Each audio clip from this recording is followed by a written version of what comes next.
work for the Center for Healthy North Carolina, and I'm a dietitian and a diabetes educator. So I was excited when I started this fellowship to kind of think about what my project would be around. And about a year before we started the fellowship, the Healthy Carolinians Partnerships lost their funding. And although they lost state and local funding, they were still functioning without it. So this was, in my mind, an opportunity to maybe see how they could get assistance and what that meant.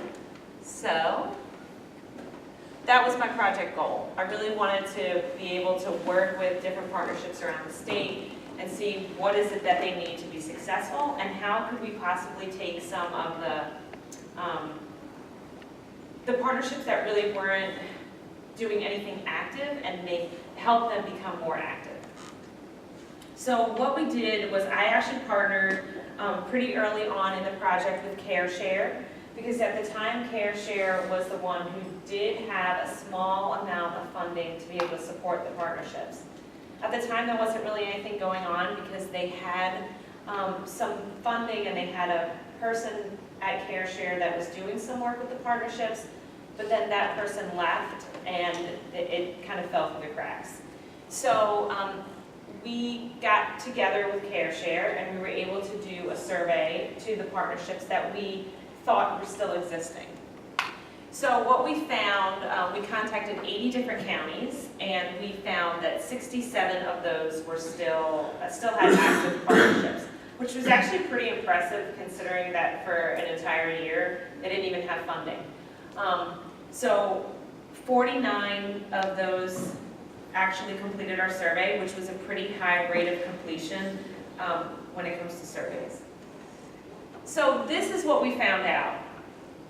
We really wanted to know, what is it that they need, what kind of technical assistance do they need to be successful? And these were like the top things. So coalition management, communication, evidence-based strategies and interventions, evaluation and data, and funding and grants. So we sort of tailored the technical assistance around these. So we came up with a webinar series. Again, this was in collaboration with CareShare, and this was our series of webinars, because when we did the survey too, we asked how would they like to be educated, or how would they like the technical assistance to be provided, and the most popular answer was through webinar. And I think a lot of that is because there was no funding, so these people couldn't travel. They had no other way to maybe receive the technical assistance except for us to do it by webinar. So we had this series of webinars, and I remember when we marketed the very first one, I was like, I hope people show up.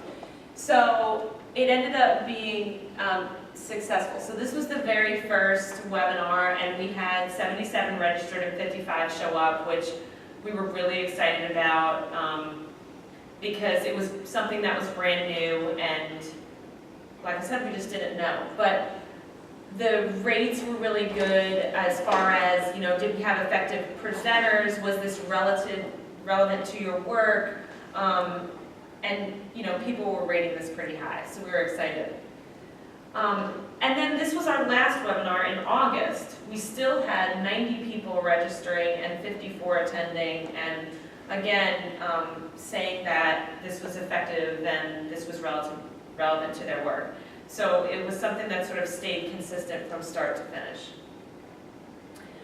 So then, when we were finished doing the entire year of webinars based on the technical assistance that they were requesting, we did a follow-up post survey. 62 of the partnerships were contacted because we knew along the way, over the course of the year, that some of the partnerships had disbanded because of funding for that position, or the community coalition was kind of going in different directions, things like that.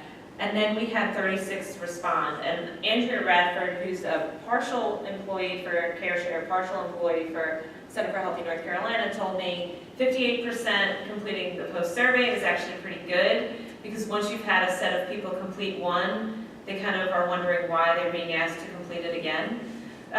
So she said, this is good, it's a success. So the cool thing about it, and this is where we saw that this was a successful way to provide some assistance, was that 80% of the partnerships who responded to our survey, they were aware of the webinar series. 43% of those attended at least 2 or more webinars, and then 84% were interested in seeing this webinar series continue. So we knew that there was a need and that people would continue to stay interested. So some other things we looked at, or the thing that was sort of really important to me as we were going through the year, was that I wanted to see some of those low-performing partnerships become higher-performing partnerships. And what we saw was about 30% did increase, either from low to moderate, low to high, or moderate to high. And we only had 14% who decreased, but the majority of those went from high to moderate, so they were still fairly active partnerships. So we were excited about that. So sort of where are we now? Now we do have someone at CareShare who is sort of the state unifier, who's keeping a listserv updated, who's keeping a list of all the Healthy Care Alliance partnerships on the website, and these are some things that didn't exist. There is also continued support. We have a future webinar series, and they have asked to do a steering committee and do like a quarterly meeting with Healthy Care Alliance partnerships as a way for them to communicate with each other versus it just being technical assistance that's being provided. So these are the future webinars. Last month we actually did one on results-based accountability, which we just talked about.